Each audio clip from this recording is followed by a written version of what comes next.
You shouldn't even be here. Kimberly's voice cut through the airport like a blade, sharp, loud, impossible to ignore. Conversations nearby stopped. Heads turned. A man dragging a suitcase slowed down just enough to stare. Even the airline staff glanced over, pretending not to listen while hearing every word. And there I was, standing right in front of her. 72 years old, small handbag clutched in my hand, quiet still. You're useless, she snapped again, her face tight with frustration. You don't know how to travel, you don't know how anything works, and now you're holding us back. A few people shifted uncomfortably, others watched more openly now. No one stepped in. They never do. I turned my head slowly and looked at my son. Sealers, I said softly, are you going to let her speak to me like that? For a second, just a second, I thought he might say something. He didn't. He adjusted the strap of the bag on his shoulder and avoided my eyes. Mom, he muttered barely above a whisper, just let her handle it. You know how she gets. That was it. Not anger. Not shock. Clarity. I felt something settle inside me, not heavy, not painful, just final. All the small comments, all the dismissive looks, all the quiet disrespect I chose to ignore. Every single piece clicked into place. Kimberly was still talking, still complaining, still putting on a show for strangers who didn't matter. But I wasn't listening anymore. Because in that moment, I stopped being the woman they thought I was. I straightened slightly, my grip tightening around my handbag. And I made a decision. A very simple one. They weren't getting on that plane. Tell me something honestly. If someone ever disrespected you like this, would you stay quiet? And think carefully. Next time it could be you. Subscribe or explain why not below. Because what Kimberly didn't understand, what my son chose to ignore, was that I wasn't confused. I wasn't slow. And I certainly wasn't useless. They just had no idea who they were dealing with. My name is Beatrice Vance. And no, I'm not the fragile, confused old woman my daughter-in-law believes I am. I let her believe that. There's a difference. If you saw me on a normal day, you'd probably miss me entirely. I wear simple clothes, comfortable shoes. I take my time walking through stores, I still carry cash, I clip coupons. To most people, that paints a very clear picture. A harmless woman slowing down with age. What they don't see is what I spent 40 years becoming. Because for most of my life I wasn't overlooked. I was the one people feared sitting across from. I worked as a corporate auditor for 4 decades. Not the kind who checks receipts for small businesses. I handled high-level financial investigations, multi-million-dollar discrepancies, internal fraud, executives who thought they were untouchable. My job wasn't just numbers. It was people. Reading them, watching patterns, noticing what they said and what they avoided saying. You learn quickly in that world, money doesn't lie. People do. And when they do, they reveal far more than they intend to. I've sat in boardrooms where grown men lost everything in under an hour, not because I raised my voice, but because I didn't need to. Precision always speaks louder than emotion. That was the life I lived. Structured, controlled, sharp. Then my husband Arthur passed away. Just like that, the house became quiet in a way I wasn't prepared for. 42 years of marriage, and suddenly every room felt too large. Too still. Grief changes how you see people. Not immediately, not in some dramatic way. But slowly, you begin to notice who checks in on you. Who calls, who shows up, and who doesn't. At first, I thought my family would close in around me. Instead, something else happened. I made a decision. A deliberate one. I stopped correcting people. I stopped explaining myself. I stopped showing strength. Instead, I leaned into the version of me they were most comfortable with. The sweet, slightly confused grandmother. The one who asks for help with simple things. The one who smiles and nods, the one who doesn't challenge anything. And once I did that, everything changed. People speak differently when they think you don't fully understand. They act differently when they believe you have no power. Respect disappears first, then patience, then basic decency. It's almost fascinating how quickly someone can reveal their true character when they believe there are no consequences. My son Silas didn't change overnight. That's what made it harder to accept. He drifted, little by little. A comment here, silence there. Avoiding eye contact when something uncomfortable happened. Choosing the easier path, even when it meant choosing wrong. And then there was Kimberly. She didn't hide who she was. Not really. Kimberly treats life like a ladder. And people are just steps. You stand on them or you step over them. There's no in between. To her, I wasn't family. I was something to manage. Something to tolerate. Something that had already served its purpose. Kimberly saw my habits and drew her own conclusions. My coupon clipping. My refusal to waste money. My simple routines. She mistook discipline for lack. Frugality for weakness. Age for irrelevance. She thought I was holding onto the little I had left. What she didn't realize was that I had more than enough. And I always had. People who understand money don't show it carelessly. That's the difference. There's one thing I've learned after a lifetime of watching people closely. One rule that never fails. People reveal themselves when they think you have nothing left. Not when everything is going well. Not when they need something from you. But when they believe you can't offer them anything anymore. That's when the truth shows. Not loudly. Not dramatically. But clearly. And once you see it, you can't unsee it. By the time that trip to Italy was mentioned, I already knew exactly who Kimberly was. I already knew what Silas had become. But a part of me, one small stubborn part, still held on to something. Hope. Hope that maybe outside their usual environment, things might shift. That maybe respect could still exist. That maybe I was wrong. So when the idea of that trip came up, I didn't hesitate. I made a choice. Not just to give them something generous, but to give them one last opportunity. And more importantly, to see what they would do with it. Because here's the truth most people learn too late. Most people never see betrayal coming. They explain it away. They ignore the signs. They wait until it's too obvious to deny. So ask yourself, would you notice it early or only after it costs you? Subscribe before you do. By the time we reached that airport, nothing that happened surprised me. Not Kimberly's voice. Not the way people stared. Not even my son's silence. Because long before that moment, I had already seen who they really were. They just didn't realize. I had seen everything. Kimberly doesn't walk into a room quietly. She arrives with intention. Not loud in the usual sense, but noticeable in a way that makes people adjust themselves without realizing it. Her posture is always perfect. Her smile is always timed. Her voice carries just enough sweetness to pass as polite, until you listen closely. Because there's always something underneath it. Something sharp. The first time I met her, she hugged me and said, "I've heard so much about you." It sounded kind. It was. There was no warmth behind it, just assessment. Like she was sizing me up, deciding where I fit in her world.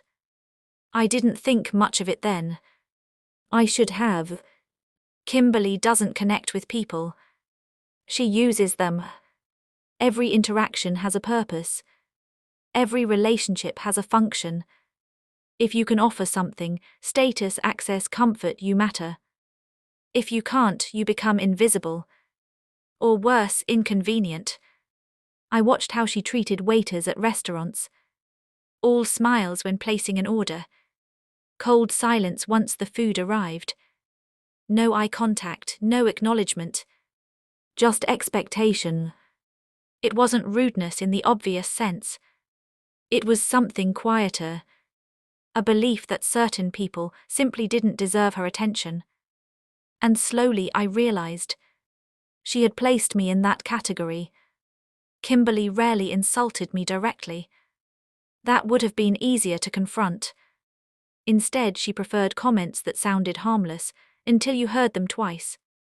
"Beatrice, you still carry cash, that's old school," said with a smile, followed by a glance at Sealers. A shared look. A small laugh. Or, "Oh, I didn't think you'd enjoy something like that. It might be a bit much." Always framed as concern. Never respect.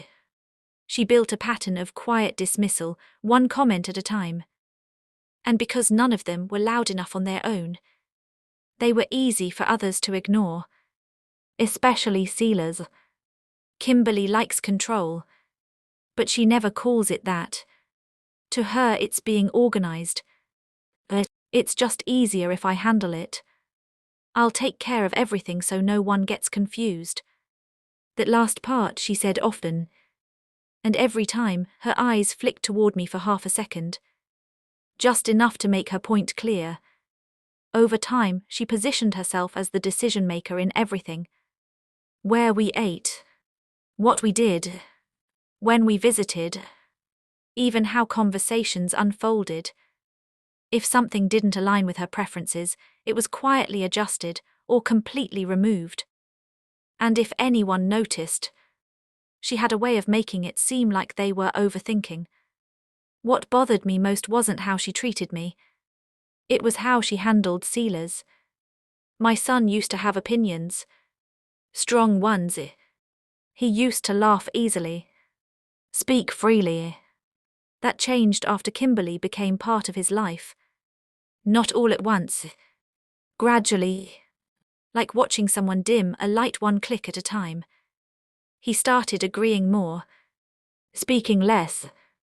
Avoiding conflict at all costs. And Kimberly. She filled every silence he left behind. Answered questions directed at him. Made decisions without asking. Corrected him in small ways that seemed harmless until you saw the pattern. Sealers, that's not what we discussed. Sealers, you're forgetting what we agreed on. Sealers, just let me handle it. And eventually, he did. Sealers wasn't blind. That's the hardest part to accept. He saw it. He heard the comments. He noticed the tone. But he chose the easier path. Every time. Because speaking up would mean conflict. And conflict in that house always came with consequences. So he adjusted. He minimized. He stayed quiet. At first he would apologize to me later. "Mom, you know how she is. She didn't mean it like that. She's just stressed." But even those conversations faded over time. Replaced by silence. Avoidance. Distance. Until one day, he stopped addressing it altogether. Kimberly cares deeply about how things look. Not how they are. How they appear. Her social media was filled with curated moments. Perfect lighting, perfect outfits, perfect captions. Every photo told the same story. Success, control, a life worth admiring. And in that version of her life, there was no room for someone like me. I didn't fit the image. I didn't elevate the story she was trying to tell. So she adjusted my role. From family to background. There's something important about people like Kimberly. They push limits slowly, testing how far they can go, what they can say, what they can get away with. And each time nothing happens, they go a little further. A slightly sharper comment, a slightly longer silence, a slightly colder reaction, Until eventually, respect is completely gone, and by that point they don't even notice, because to them it feels normal, expected, deserved. Now, some people would look at Kimberly and say she's driven, focused, ambitious, that she simply knows what she wants and refuses to settle. And maybe there's truth in that. But there's another way to see it. A clearer one. Some will defend her ambition, others will call it cruelty. The question is, where do you stand? By the time that trip to Italy entered the conversation, Kimberly already believed she had everything under control. The plans, the image, the outcome, and most importantly, the people involved. She thought she understood exactly who I was, what I could do, and where I belonged. That was her mistake, because while she was busy deciding my place in her world, she never stopped to consider something much more important. What would happen if she was wrong? The trip to Italy wasn't my idea. It started, as most things in that house did, with Kimberly. She brought it up one evening over dinner, scrolling through her phone while barely touching her food. The Amalfi Coast, she said, turning the screen toward Sealers. 2 weeks, private villas, ocean views, real culture, not the usual crowded tourist stuff. Her tone carried that familiar certainty. Not a suggestion. A decision already made. Sealers leaned closer, nodding slowly. That would be incredible. I sat across from them, listening quietly. Kimberly glanced at me briefly. It's something we should do while we're still young enough to enjoy it properly. That word, properly, hung in the air just long enough to land where she intended. I smiled. Sounds lovely, I said. Over the next few weeks, the trip became a constant topic. Kimberly talked about 5-star resorts, private drivers, exclusive reservations. She spoke as if everything was already within reach. But I knew better. Sealers had recently been promoted, yes, but not to the level that supports that kind of lifestyle without strain. And Kimberly, she didn't compromise. Not on comfort. Not on image. Not on anything she believed she deserved. I watched as she built the idea into something larger than it needed to be.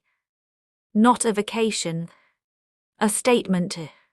I didn't say anything at first. I simply listened. Observed. Waited. And then one morning I made a phone call. Not to an airline. Not to a travel agency.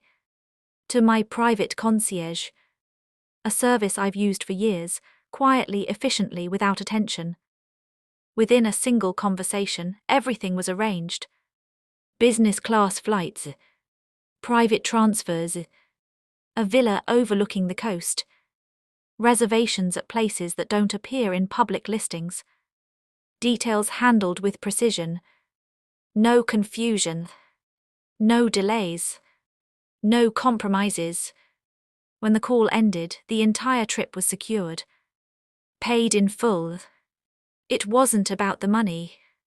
It never is. Money is simply a tool. What matters is how and when you use it. I wanted to give them something meaningful. An experience they wouldn't forget. But more than that, I wanted to see something. Not what they said. Not what they promised. But how they behaved when given something they didn't earn. Gratitude reveals character. So does entitlement. And I was ready to see which one would show up. When I told them, I kept it simple. I've taken care of the trip, I said one afternoon, placing a folder on the table. Sealers looked confused. Taken care of how? I booked it, I replied. Flights, accommodations, everything, think of it as a gift. Kimberly blinked, clearly caught off guard. A gift, she repeated, her voice carefully neutral. I nodded. I dipped into my savings a little. I thought it might be nice for us to spend time together. There was a pause. A brief moment where I expected something. Gratitude. surprise, even basic acknowledgement. Instead, Kimberly smiled. Not warmly. Politely. Well, she said, that's generous. And just like that, the conversation moved on. Kimberly never asked how much it cost. Never questioned how I arranged it. Never showed curiosity about the details. Because in her mind, there was only one explanation. That I had stretched myself thin to make it happen. That I had gone beyond my means. That I was trying to keep up.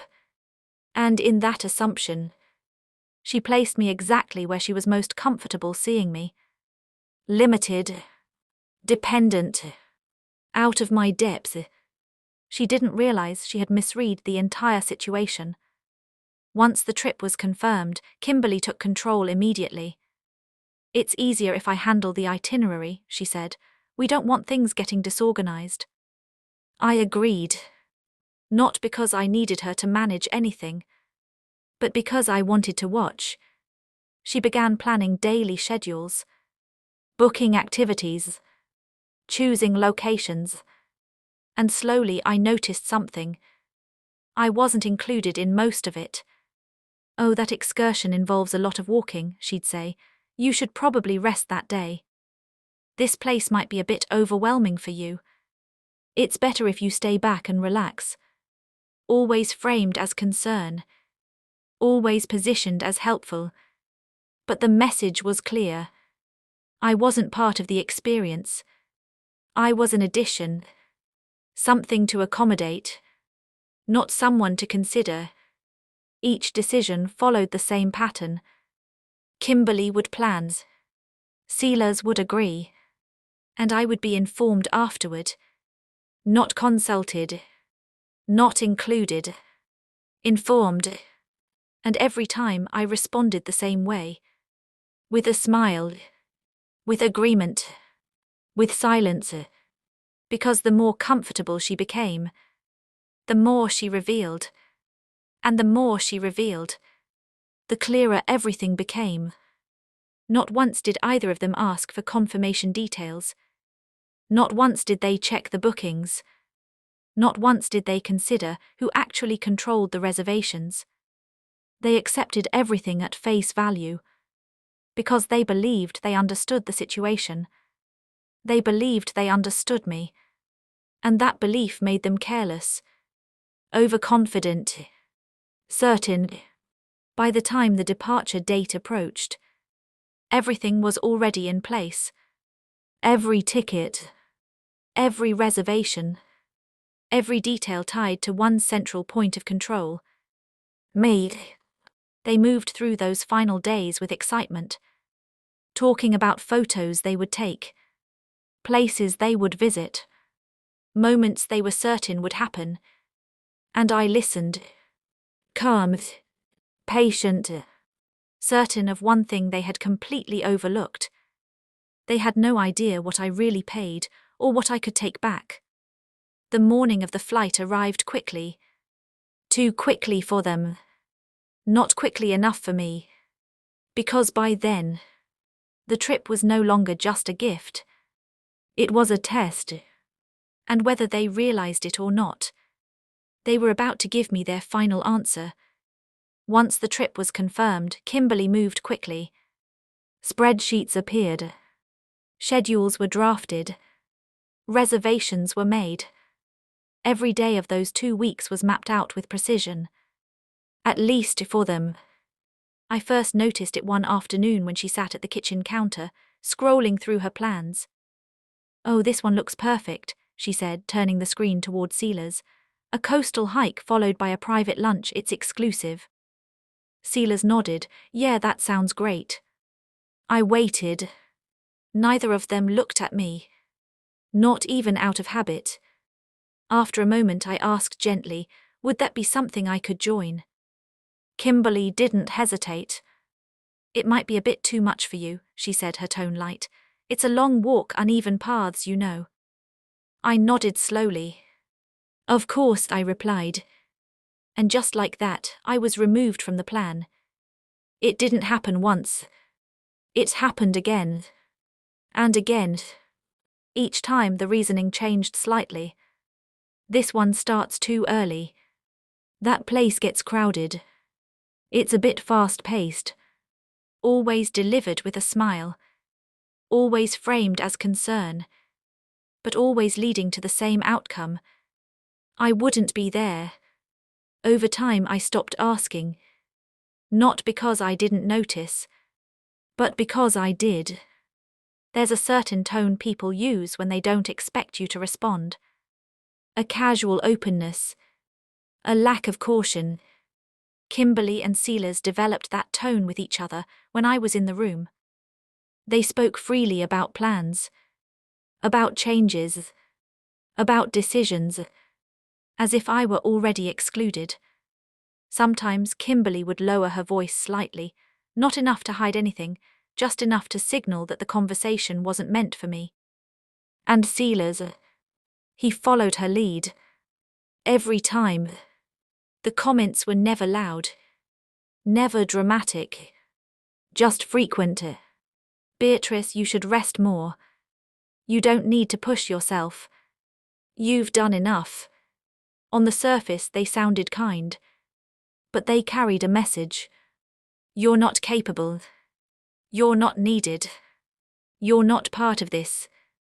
And when words like that repeat often enough, they begin to shape how people treat you. I gave Silas opportunities. More than once. Simple openings. Moments where he could choose differently. Do you think I'd enjoy that? I asked him one evening. He hesitated. Just for a second. Then he shrugged. Maybe, but Kimberly already booked it. That was his answer. Not what I might enjoy. Not what was fair. Just what had already been decided. It was easier that way. For him. Silas didn't argue with Kimberly. He didn't challenge her. He didn't even question her decisions. He adapted. And in doing so, he left me standing alone in conversations that used to include me. That silence grew heavier over time. Not because it was loud, but because it was consistent, reliable, predictable, and eventually expected. Despite everything, I held on to a small hope. Not because I was unaware, but because I wanted to be wrong. I told myself that once we were away from the house, away from routine, things might shift. That maybe this was just stress, just planning pressure, just temporary behavior. I've seen people change before. Not often, but enough to believe it's possible. So I waited, watched, gave them time. As the trip got closer, the energy in the house changed. Kimberly became more focused, more controlling. Every detail mattered. Every minute had a purpose. She checked lists repeatedly, adjusted plans, refined schedules, and through it all, I remained exactly where she had placed me, on the outside, looking in. A few days before the flight, I walked into the living room while Kimberly and Silas were discussing luggage. We'll need to pack light for the transfers, she said, only essentials. I smiled. I've already prepared my suitcase. She glanced at me briefly. Oh good, she said, just make sure it's not too heavy, we don't want delays. Not we as a group. We as in them. And me as a potential problem. Silas said nothing. Again, let me ask you something honestly. Have you ever stayed quiet just to keep peace? Ignored the signs? Excused the behavior? Hoped things would improve on their own? It's easy to do. Especially when the alternative feels uncomfortable. But silence has a cost. And most people don't realize how high it is. Until it's too late. Because here's the truth. Ignoring signs like this ruins lives. Subscribe or tell me why you won't. By the night before our departure, everything was ready. Tickets confirmed. Bags packed. Plans finalized. Kimberly moved through the house with confidence. Sealers followed without question. And I watched quietly. Not surprised, because by then I wasn't waiting for things to change anymore. I was waiting for them to reveal exactly how far they would go. The next morning would give me that answer. Not in small comments, not in quiet moments, but in a way they wouldn't be able to take back. And when it happened, it would leave no room for doubt. The morning of our departure began with noise. Not excitement, not joy. Noise. Drawers opening and closing too quickly, footsteps moving back and forth across the floor, Kimberly's voice cutting through every room with sharp instructions. Sealers, that bag goes in the trunk, not the back seat. Did you print the confirmations? Why is this not ready yet? There was urgency in everything she did. Not the kind that comes from anticipation. The kind that comes from needing everything to go exactly her way. I sat quietly near the front door with my small suitcase beside me, watching it all unfold. No one asked if I was ready. No one needed to. In their minds, I wasn't part of the process. Kimberly moved through the house like she was directing a production. Every instruction was precise. Every movement calculated. Sealers, check the passports again. We can't afford delays. Everything needs to stay on schedule. She repeated that last part often. On schedule. As if time itself would collapse if something didn't go according to her plan. I noticed something though. For someone so focused on control, she wasn't actually managing the things that mattered. Just the ones that made her feel in charge. I had arranged a private car to take us to the airport. Comfortable, quiet, reliable. Everything already handled. But Kimberly had other ideas. We don't need that, she said the night before. It's unnecessary. Sealers nodded, of course. She's right, he added. We can just get a ride. A ride. That was her solution. Not because it made sense, but because it gave her control over one more piece of the situation. So instead of the car I had arranged, we waited outside for a neighbor with an agging SUV and limited space. When the vehicle pulled up, the difference was immediate. This wasn't what had been prepared. Suitcases had to be rearranged twice just to fit. Sealers struggled to close the trunk. Kimberly stood with her arms crossed, clearly irritated, but not enough to admit the decision had been a mistake. Just make it work, she said. So he did. He always did. I took the last available seat, squeezed between luggage that pressed uncomfortably against my side. No one apologized. No one acknowledged it. Because to them, it was acceptable. The drive itself was quiet. Not peaceful. Just quiet in the way people get when tension fills the space. Kimberly checked her phone repeatedly. Reviewing plans. Reconfirming details. Adjusting things that didn't need adjusting. Sealers focused on the road ahead, speaking only when spoken to. And I sat there, looking out the window, taking it all in. Not the scenery. The behavior. The choices. The small decisions that revealed much more than they seemed to.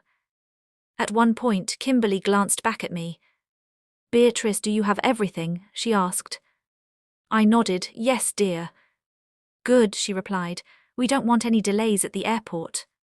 There it was again. Delays. Problems. Something to manage.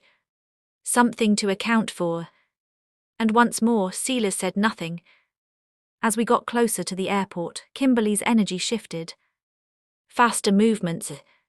Shorter responses. Less patience. Sealers, stay in the right lane. Don't miss the turn. We can't afford to waste time. Everything felt rushed. Tight. Like something was about to snap. And in a way, it was. When we finally pulled up to the terminal, Kimberly was already reaching for her bag before the car had fully stopped. "Let's go," she said quickly. "We're cutting it close." Sealers jumped out, unloading luggage as fast as he could. I stepped out more carefully, steadying myself before reaching for my suitcase. Kimberly barely looked at me. Her focus was already ahead. Inside. The next step. The next task. Everything changed. For a brief moment, I stood there outside the terminal, watching people move in and out, watching families greet each other, watching travelers laugh, rush, complain, carry on. A normal scene. Ordinary. Unremarkable. And yet, I knew something they didn't. This wasn't just another trip. Not anymore. Kimberly was already walking ahead, her heels striking the ground with sharp, impatient steps. Sealers followed behind her, carrying more than he should have. I walked last. Quiet. Measured. Certain. Because everything that had happened so far, the comments, the decisions, the silence, had all led to one place. That terminal. That moment. And what was about to happen inside would change everything. The moment we stepped inside the airport, everything moved faster. Voices overlapped, suitcases rolled across polished floors, announcements echoed overhead calling out flights and final boarding times. Kimberly didn't slow down. "Stay close," she said sharply, already walking ahead. "We don't have time for confusion." Sealers followed immediately, pulling 2 suitcases behind him, another slung over his shoulder. I walked a few steps behind them, keeping my pace steady. Not rushed, not distracted, just observant. Because even in that crowded space, one thing stood out clearly. Kimberly wasn't focused on the trip. She was focused on control. We reached the self-service kiosks, where a small line had formed. Kimberly exhaled impatiently. "This is why I said we should have left earlier." Sealers shifted the bags. "We're still on time." "Barely," she replied. When it was our turn, I stepped forward slightly, reaching into my handbag. "I have the confirmation details." Kimberly moved faster. "I'll handle it," she said, taking the folder from my hand without waiting. Her fingers tapped aggressively against the screen. Names entered. Codes typed. Selections made. Her movements were quick, but not careful. Then, a sharp sound. A red message flashed across the screen. "Error." Kimberly froze for half a second. Then tried again. Same result. Another error. Her expression shifted. Not confusion. Frustration. "What is this?" she muttered, tapping harder. "Why isn't this working?" Sealers leaned closer. "Maybe the code." "The code is fine," she snapped. "I entered it exactly." She tried again. Another rejection. The screen didn't change, but her tone did. She turned toward me slowly. "Beatrice," she said, her voice tight, "what did you do?" "I'm sure it just needs." "Did you give me the wrong information?" she cut in. A few people nearby began to glance over. "It might be easier if I speak to an agent," I suggested calmly. That was enough. "No," Kimberly's voice rose sharply, drawing immediate attention. "You shouldn't even be here." The words hit louder than anything around us. Heads turned. A couple nearby stopped mid-conversation. Even the airline staff looked up briefly. Kimberly stepped closer, her frustration spilling over. "You don't know how to travel, you don't understand how any of this works, and now you're holding us back." Her voice carried across the space. Clear. Unfiltered. Public. "You're useless." Silence followed. Not complete silence, but the kind where people pretend not to listen while hearing everything. I could feel the attention. The judgment. The discomfort in the air. But none of that mattered, because there was only one reaction I was waiting for. I turned my head, slowly, and looked at my son. "Silas," I said quietly, "are you going to let her speak to me like that?" For a brief moment he hesitated. His grip tightened on the bag. His eyes flickered, not toward me but toward Kimberly. And then he looked down. "Mom," he said under his breath, "just let her handle it, you know how she gets." That was his choice. Not hesitation. Not confusion. A decision. Something inside me settled. Not shattered. Not shaken. Settled. All the small moments from before aligned perfectly. The comments, the exclusion, the silence, every piece fit together without resistance. And in that moment, everything became clear. That wasn't anger I felt, it was clarity. Kimberly stepped closer, her voice dropping but no less sharp. "You're a burden," she said. "You slow everything down. We're trying to have a proper trip and instead I'm stuck managing someone who can't even use a screen." She extended her hand toward me. "Give me your card, I'll fix this before you make it worse." The expectation in her voice was absolute. She truly believed I would comply. I didn't move immediately. I simply looked at her. Really looked at her. At the confidence. The certainty. The complete lack of awareness. Then I straightened slightly. "You're right, Kimberly," I said, my voice even. "I clearly don't know how to travel with people like you." She blinked, caught off guard by the tone. "Exactly," she replied quickly, "so let me handle it." I shook my head gently. "No," I said, "I think it's time I handle it." I reached for my handbag and stepped back. "Why don't you and Silas grab a coffee?" I added calmly. "I'll go speak to someone and sort this out." Kimberly exhaled in relief, already turning away. Finally, she muttered, "Just don't take forever." Silas didn't look at me. Not once. They walked off together, already discussing something else. As if nothing significant had just happened. As if I were no longer part of the situation. I stood there for a moment, watching them disappear into the crowd. Then I turned. Not toward the standard service desks, but in a different direction entirely. My steps were steady, measured, certain, because the moment had already passed. The decision had already been made. What came next was simply execution. Let me ask you something. If your own family chose silence, what would you do? Would you keep the peace? Would you walk away? Or would you finally respond? Because silence doesn't just hurt in the moment. Silence destroys families. Subscribe or defend staying silent below. As I walked toward the private lounge, one thought stayed with me. Not anger. Not resentment. Just certainty. They had said everything they needed to say. And now, it was my turn. The moment they walked away, the noise of the terminal seemed distant. Not quieter. Just irrelevant. People were still moving. Announcements were still being made. Luggage wheels still rolled across the floor. But none of it held my attention anymore. Because the only thing that mattered had already happened. A line had been crossed. Clearly, publicly, permanently. And once a line like that is crossed, there's no reason to pretend anymore. I didn't feel upset. That might surprise you. No shaking hands, no racing thoughts, no urge to react.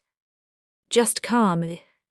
The kind of calm that comes when a decision settles into place without resistance. For years I had allowed small things to pass. Excused behavior that didn't deserve excuses. Waited for change that never came. But that version of me stayed behind at that kiosk. What remained was something far more familiar. The part of me that handled difficult situations without hesitation. Without emotion getting in the way. Most passengers moved toward the service counters. Long lines, frustrated voices, delays waiting to happen. I didn't. I turned away from all of it. My path led elsewhere. Toward a section of the terminal most people pass without noticing. Glass panels, controlled access, a quiet space beyond the usual noise. The executive lounge. Each step felt deliberate. Not rushed. Not uncertain. There's a difference between reacting and acting. Reacting is driven by emotion. Acting is guided by clarity. And I had all the clarity I needed. Behind me, somewhere in that terminal, Kimberly and Sealers were likely sitting with their coffee. Relaxed. Confident that I was handling the problem. Confident that everything would be resolved in their favor. That assumption was about to cost them. The entrance to the lounge stood quiet and controlled.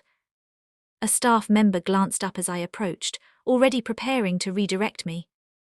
I've seen that look before. Polite, dismissive, routine. But routine changes quickly when expectations shift. I reached into my handbag and placed my card on the counter. Black, clean, unmistakable. The reaction was immediate. Posture straightened. Tone changed. "Welcome, Mrs. Vance," he said, his voice now respectful. "How may I assist you today?" No hesitation. No questions about whether I belonged there. Because access like that doesn't require explanation. "I need to make a change to my booking," I said calmly. "Of course," he replied, already pulling up the system. "May I confirm your details?" Within seconds, everything was on screen. Every ticket. Every name. Every detail tied directly to me. Exactly as it had been from the beginning. "You are the primary account holder," he confirmed. I nodded slightly. "Good," I said, "then we won't have any complications." As he prepared to proceed, I allowed myself a brief moment of reflection. Not doubt. Not hesitation. Just acknowledgement. They believed I was fixing a mistake. Correcting an error. Trying to catch up to something I didn't understand. But the truth was much simpler. They thought I was fixing a mistake, I was correcting one. Revenge doesn't require raised voices. It doesn't need dramatic gestures. The most effective actions are quiet, clear, final. Every decision I was about to make had already been considered. Not in anger, but in accuracy. Because when you remove emotion, what remains is truth. And truth doesn't hesitate. There's a moment in every situation where things can still go either way. Where you can pause, reconsider, step back. That moment had already passed. Not at the lounge, not at the terminal, but earlier, at the kiosk. When my son chose silence, that was when the outcome became inevitable. Everything now was simply the result of that choice. 8.1 Transition into execution. I looked at the screen one final time. 3 tickets. 1 decision. Simple. Clear. Irreversible. "Let's proceed," I said. And with that, the next phase began. The agent, Julian, according to his name tag, kept his posture straight as he reviewed my booking. His fingers moved quickly across the keyboard, pulling up details most passengers never see. "Mrs. Vance," he said, "I have your reservation here. 3 business class seats to Rome, all issued under your primary account." "Correct," I replied. He glanced up briefly. "How would you like to proceed?" There was no confusion in his tone. No assumptions. Just readiness. "I'd like to make an immediate change," I said. "Of course. I want to cancel 2 of the 3 tickets." His hands paused for the briefest moment. Not out of hesitation. Out of surprise. "May I confirm which passengers?" he asked. "Yes," I said evenly. Silas Vance and Kimberly Vance. He nodded once, returning to the screen. Understood. Just to inform you, this is a final stage cancellation. There will be no refund. That won't be necessary, I replied. There's a certain expectation people have in moments like this. That there will be anger, or hesitation, or some visible struggle. There was none. Because this wasn't emotional. It was accurate. They had shown me exactly where I stood. And I was simply responding in kind. Julian continued typing. Processing now, he said. A few seconds passed. Quiet.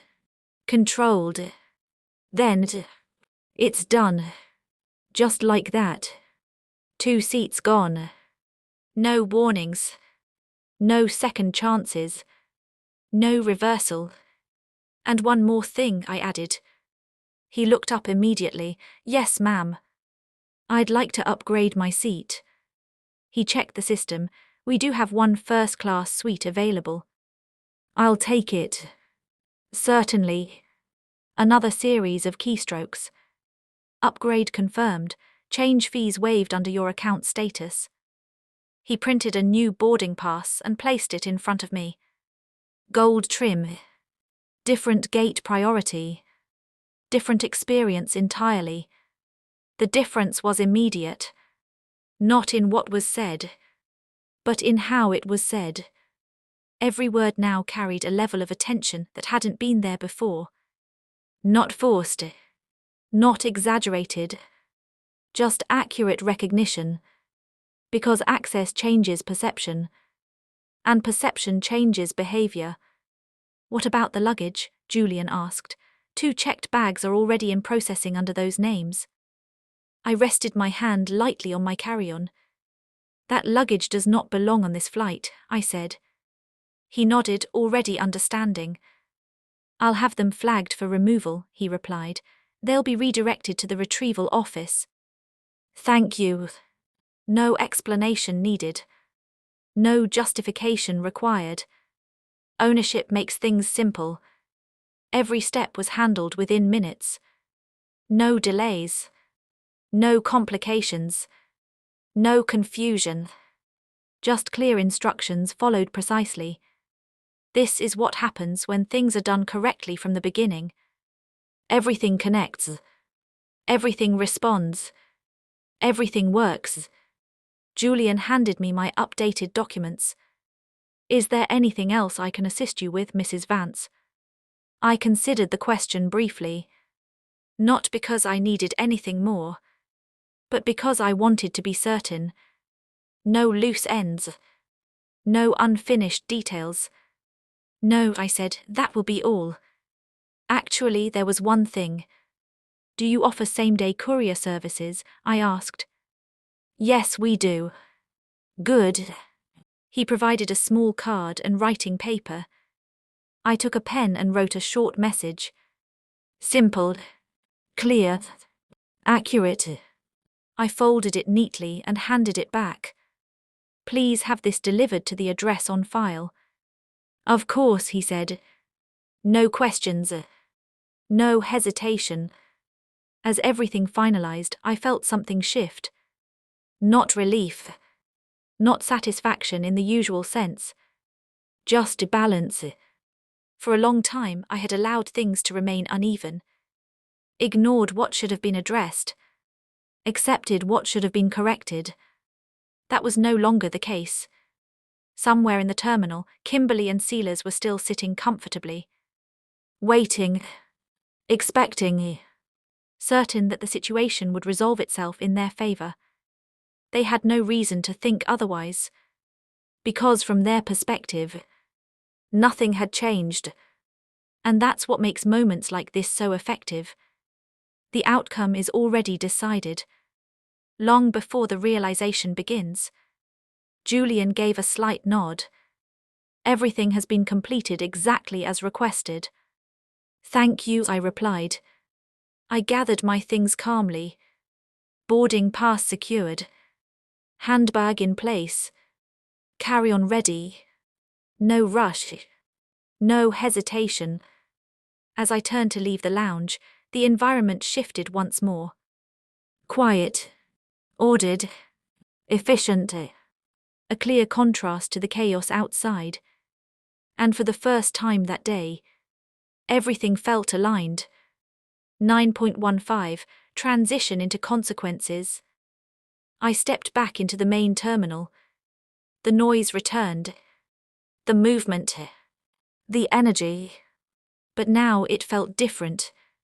Because the outcome had already been set in motion. All that remained was for them to discover it. Kimberly and Sealers didn't rush back. There was no urgency in their steps. Why would there be? From their perspective, everything was under control. They had sent me to fix the issue. And in their minds that meant one thing. I would return with everything resolved. Exactly the way they expected. Kimberly sat with her coffee, one leg crossed over the other, scrolling through her phone. Sealers checked the time occasionally, but without concern. They spoke casually, lightly, as if nothing unusual had happened, as if the scene at the kiosk had already been dismissed. "Let's go," Kimberly said eventually, standing up. "We don't want to miss boarding." Sealers nodded, gathering their bags. They walked back toward the check-in area, blending into the steady flow of travelers. No tension. No doubt. Just assumption. When they reached the counter this time, Kimberly stepped forward confidently. "Hi," she said with a practiced smile. "We had a minor issue earlier, but it should be resolved now." The agent behind the desk nodded politely. "Of course, may I have your passports?" Kimberly handed them over without hesitation. Sealers stood beside her, relaxed. Waiting. The agent began typing. Scanning. Reviewing. Then a pause. Subtle, but long enough to be noticed. Kimberly's smile tightened slightly. "Is everything all right?" she asked. The agent looked at the screen again. Then back at her. "I'm sorry," he said carefully, "but these tickets are no longer active." Kimberly blinked. "I'm sorry, what?" "They've been voided," he repeated. "There are no valid seats under these names." "That's not possible," she said immediately. "They were confirmed, someone just went to fix it." The agent remained calm. "I understand, ma'am. However, I'm seeing a full cancellation processed under the primary account." Sealers stepped forward slightly. "There must be a mistake." "There is no error in the system," the agent replied. For the first time, uncertainty appeared. Not fully formed, but present. Kimberly's posture shifted. Her grip on the counter tightened just enough to notice. "Who cancelled them?" she demanded. The agent checked the details. The account holder authorized the change directly. A pause. A longer one this time. Because there was only one person who held that authority. Kimberly didn't speak immediately. Her expression changed slowly. Confidence giving way to something else. Something unfamiliar. Sealers looked at her, then back at the agent. "Can we rebook?" he asked quickly. "There must be seats available." The agent shook his head. "This flight is fully booked." The volume of Kimberly's voice rose again, but this time the tone was different. Not controlled. Not sharp. Unsteady. "This doesn't make any sense," she said. "We're supposed to be on this flight." People nearby began to notice. Glances turned into stares. The same attention she had drawn earlier. Now returning for a different reason. "And our bags?" Sealers asked, trying to stay composed. The agent checked again. "They've been removed from the flight and redirected to the retrieval office." "Removed," Kimberly repeated. "Yes, ma'am. Since the tickets were cancelled, they could not remain on board." That detail hit harder than the rest. Because it confirmed something important. This wasn't a glitch. This wasn't temporary. This was intentional. Kimberly looked around quickly, as if searching for a solution that didn't exist. There has to be something you can do, she insisted. I'm afraid not for this departure, the agent replied. Sealers ran a hand through his hair, the first visible sign of pressure breaking through. What about the next flight? He asked. We can look into that, the agent said, but it would require new tickets at the current rate. A pause. Because they both understood what that meant. Everything they had relied on. The bookings, the arrangements, the access. All of it had been tied to something they never questioned. Something they assumed would always be there. And now, it was. Kimberly stood still for a moment. Completely still. Her face lost its color. Not dramatically. Not suddenly. But gradually enough to be unmistakable. The confidence she carried earlier. Gone. Replaced by something far less certain. Because for the first time, she understood. Sealers looked around the terminal. Scanning. Searching. Where's Mom? He asked quietly. Kimberly didn't answer. Because she already knew. Or at least, she was beginning to. Everything that had seemed small before. The quiet responses. The calm tone. The lack of reaction. Now looked different. Now meant something else entirely. Because those weren't signs of weakness. They were signs of control. 10.15 Transition into aftermath. As the boarding call echoed through the terminal, passengers began moving toward the gate. One by one. Seat by seat. The flight they were supposed to be on. Leaving without them. And somewhere beyond that gate, I was already on a different path. One they had never considered. Until now. By the time boarding was called, everything had already been settled. No rushing. No confusion.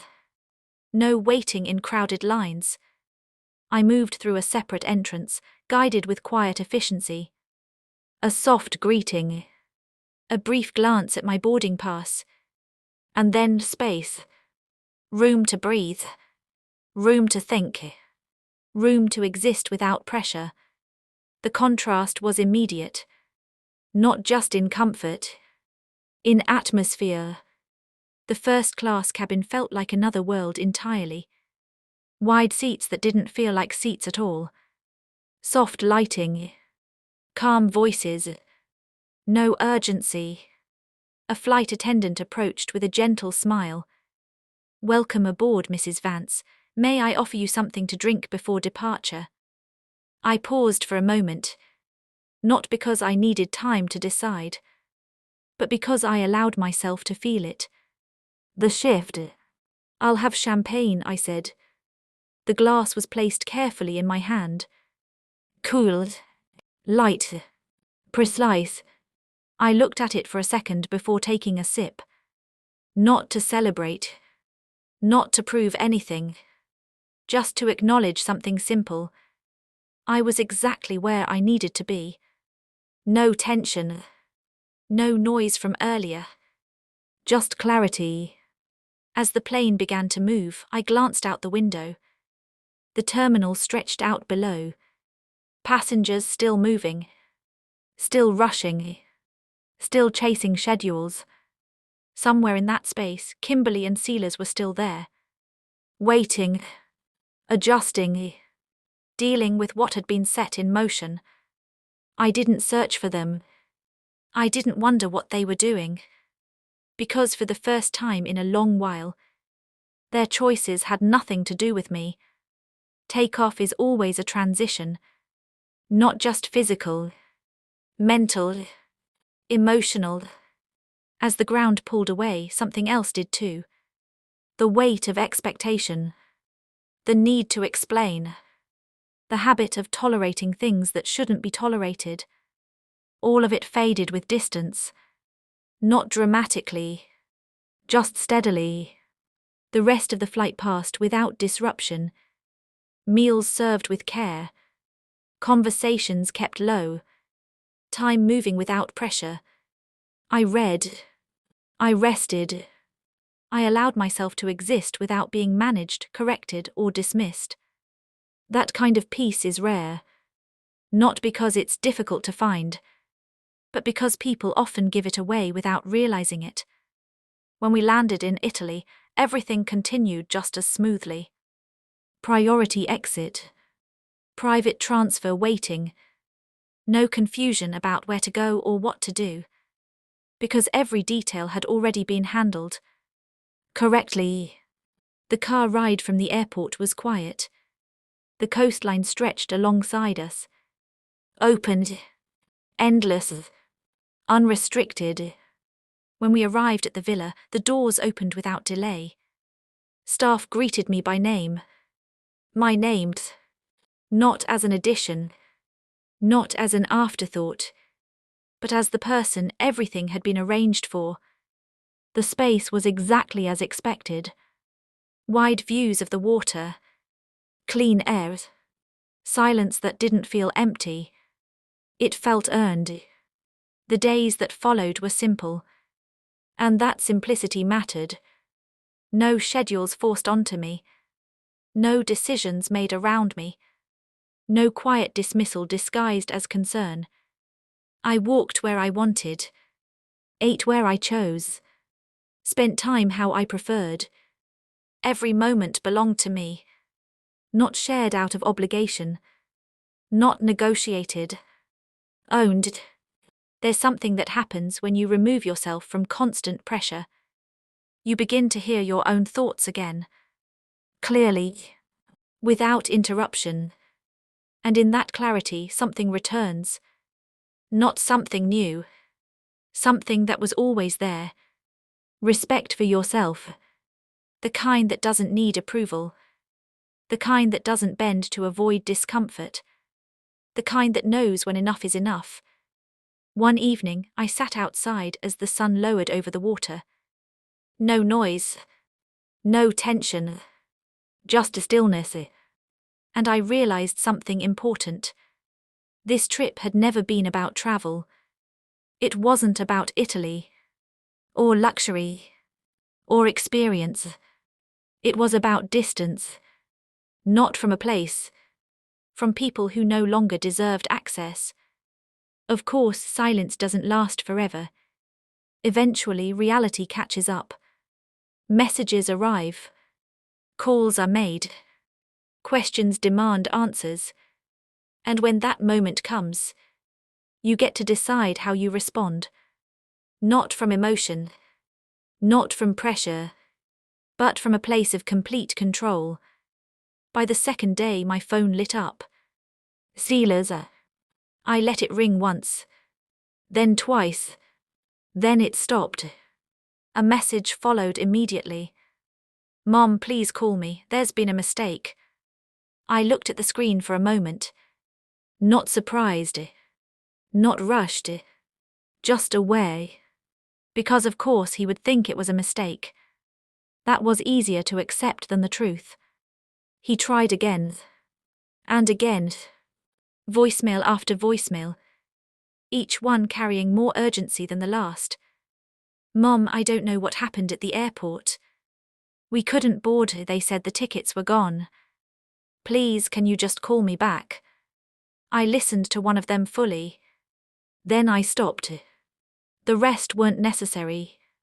The pattern was already clear. By the third message, the tone had changed. Less confusion. More concerned. Mom, if this is something we did, I'm sorry. We just need to fix this. That word fix stood out. As if everything could simply be adjusted back into place. As if consequences were temporary. As if decisions didn't carry weight.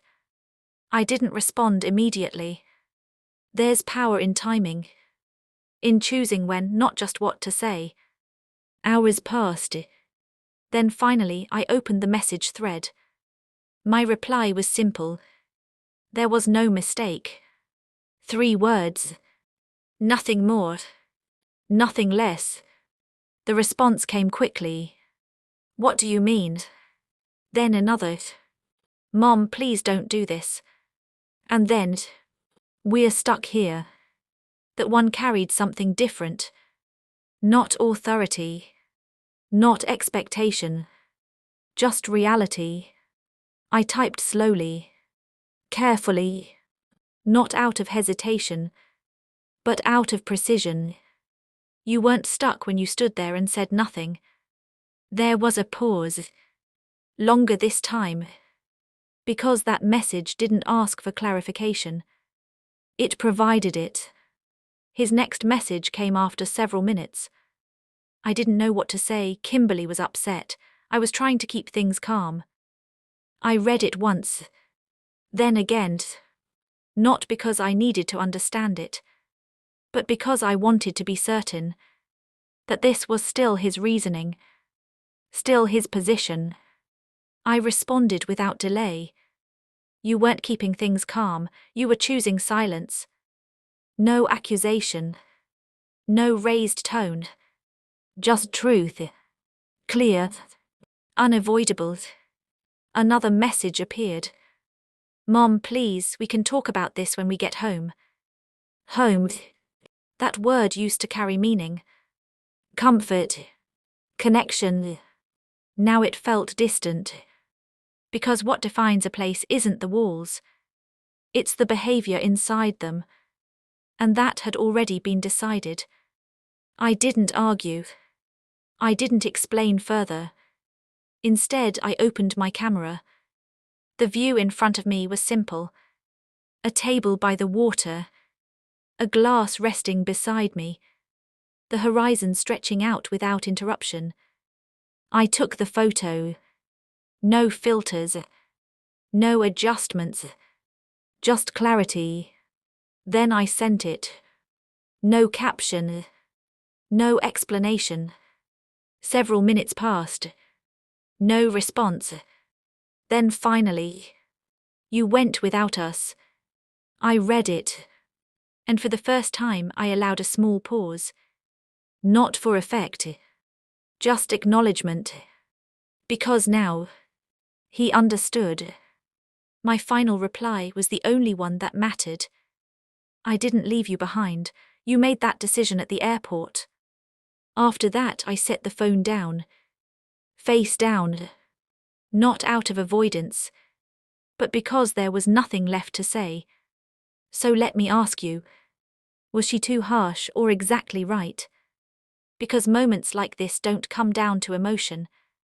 They come down to choices. And every choice has a result.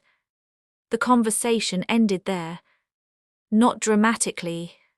Not loudly. Just completely. And sometimes that's the strongest ending of all.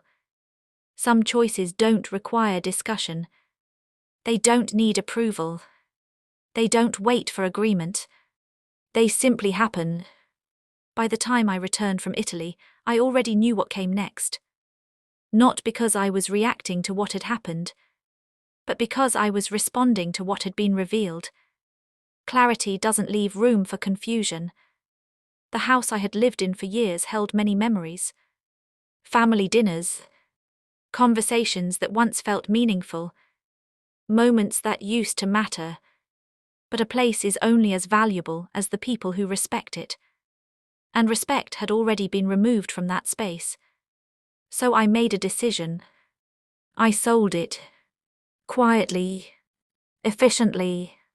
No announcements. No explanations. Just a clean ending. In its place, I chose something else. A private residence designed for comfort, independence, and ease. Not large for the sake of appearance. Not excessive for the sake of display. Just enough. Enough space. Enough privacy. Enough peace. A place where every detail served a purpose. And every day felt intentional. I didn't block numbers. I didn't create scenes. I simply changed access. Calls were no longer answered immediately. Messages were no longer prioritized. Visits required notice and approval. Because access is a privilege. not a guarantee. And once that distinction becomes clear, everything changes. It arrived a week later. A message from Kimberly, carefully written, measured, different from her usual tone. I think things got out of hand at the airport. I didn't mean for it to go that far. I hope we can move past it. I read it once, then again, not searching for sincerity, but evaluating the timing. Because apologies don't carry weight when they follow consequences. They reveal awareness, not regret. I replied with the same clarity I had maintained throughout. You didn't lose control, you showed it. No anger, no added explanation, just truth. Because once someone reveals how they see you, you don't correct them. You believe them. Sealers continued to reach out. Less frequently, more carefully. The tone of his messages shifted over time. Respect replaced assumption. Consideration replaced silence. But some things once changed don't return to what they were. And that's not punishment. That's reality. People often think respect is automatic. That family guarantees it. That time builds it. It doesn't. Respect is maintained through behavior, through choices made in moments that matter, especially when it's inconvenient, especially when it's uncomfortable. That's when it counts. Kimberly believed she understood me. She believed she had measured my limits, placed me in a position that suited her expectations, and acted accordingly. But assumptions have consequences, and underestimating the wrong person creates outcomes you can't reverse. Because here's the truth. Underestimate the wrong person once, it's over. Subscribe or regret missing stories like this. Life has a way of revealing people clearly. Not over time, but in moments. Short, decisive moments where choices are made without preparation, without rehearsal. And in those moments, everything becomes obvious. So remember this. Never call someone useless when they own the map. If this story touches your heart, share this video, give it a like. Leave me a comment telling me where you are watching us from. And subscribe to the channel to continue accompany us.